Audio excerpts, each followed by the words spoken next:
welcome back. On the last video, we said adding and subtracting random variables. That means this has a different probability than that. If I'm going to add them, I can add the means. That totally worked. So I added the $9 and the $1, or the $9 and the $3. So I can add these means, but I can't add these standard deviations. I have to add the squares and then take the square root. So these are called variances.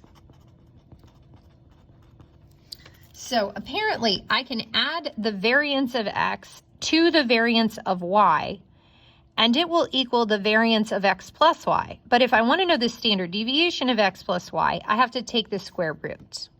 So just like we say a squared plus b squared is equal to c squared, the same is true here.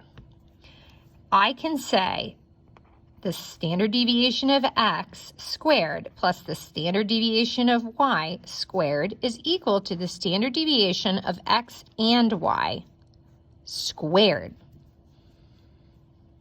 So if I want to know this, I have to take the square root of both sides.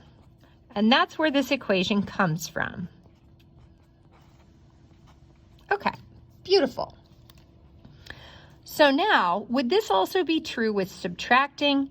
Absolutely. And the interesting thing is we still add variances, because whether you go up or down, you still have variability because we have the absolute value of variability.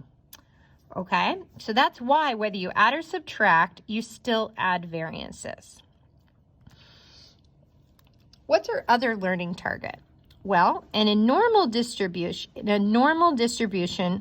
probability, we have to find our new mean and standard deviation. And I think this should make sense. So what we've been working on the past couple days is whatever my old one is, I have to figure out what's my new mean, correct? And then whatever my old standard deviation is, I have to use it to find my new standard deviation. And if I can't do that, I can't make assumptions and summaries about my new data. So let's take a look.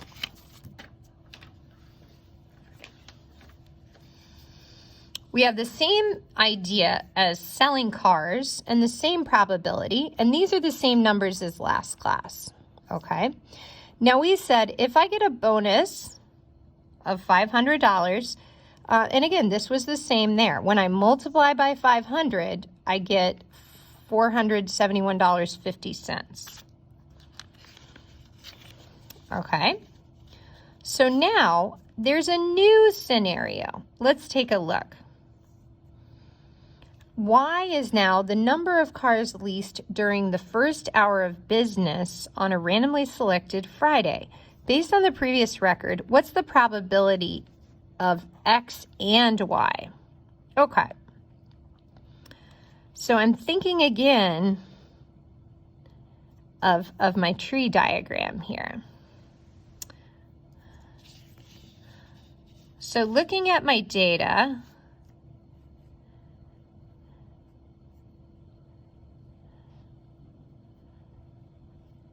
if we define T,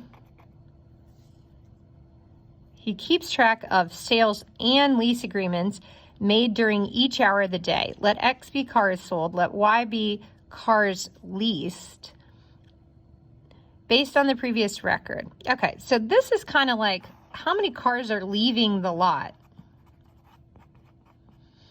right? That's what this is. You either sold it or you leased it. Okay. So now find and interpret mean and standard deviation. Well, if we take a look, we've now learned we can add the means. Based on our formulas, we can merely add mu sub x plus mu sub y to give us the new mu x plus y. So that would look like 1.1 plus 0.7 is equal to 1.8. It's as easy as that. So what can we do to interpret what this means? Well, over many, many Fridays, the dealer could expect to sell or lease, on average, about 1.8 cars. So we can see from our data, not a lot of cars are leaving, right? 70% of the time, you either sell no cars or one car.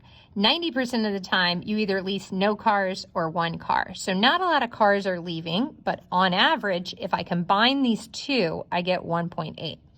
Now let's do standard deviations. Well, never, ever, ever can we add standard deviations. Can't do it. We can add variances, okay? Never add standard deviations. Never. Cannot emphasize that enough. So to calculate the standard deviation of my total amount leaving the lot, I have to find the standard deviation of the amount leaving the lot because it was sold squared plus the standard deviation of the amount leaving the lot because it was leased squared. Okay?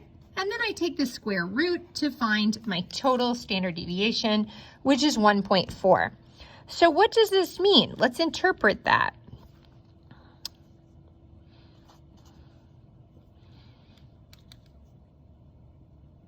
So the typical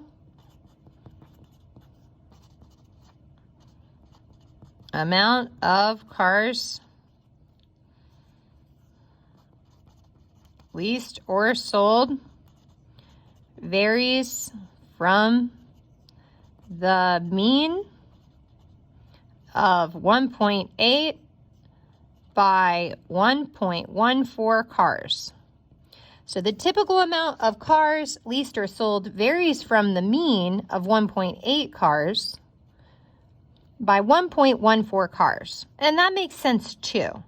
So it may be 0 or it may be up to about 2, but it's not a lot more than that.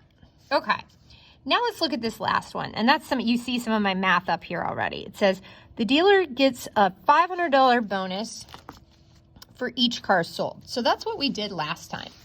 So a $500 bonus for each car sold. So that means I can multiply my mean by 500.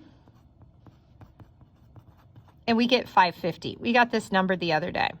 And I can multiply my standard deviation and get, that's the amount that I would assume that number would vary. Now, what if I got $300 a bonus for leasing a car? I'm going to take this same number, 6.4 times 300. And I'm also going to take this one to find the average amount of bonus I should expect if I'm the leasing manager.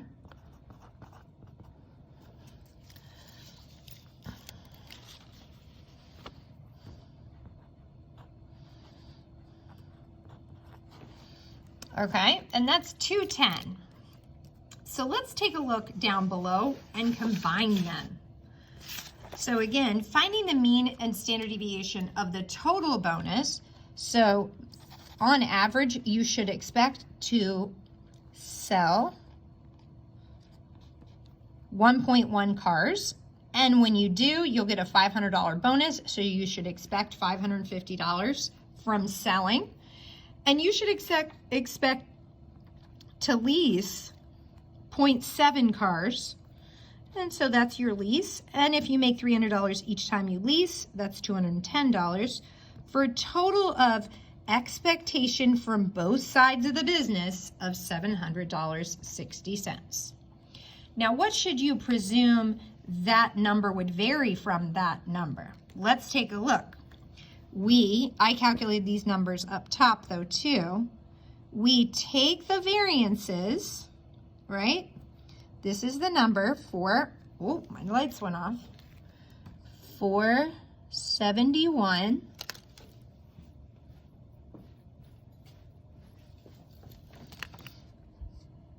50 squared plus 192 squared. Combine the variances and take the square root. So this is the typical amount. Your bonus from both should vary from the mean. Thanks for joining us. See you next time.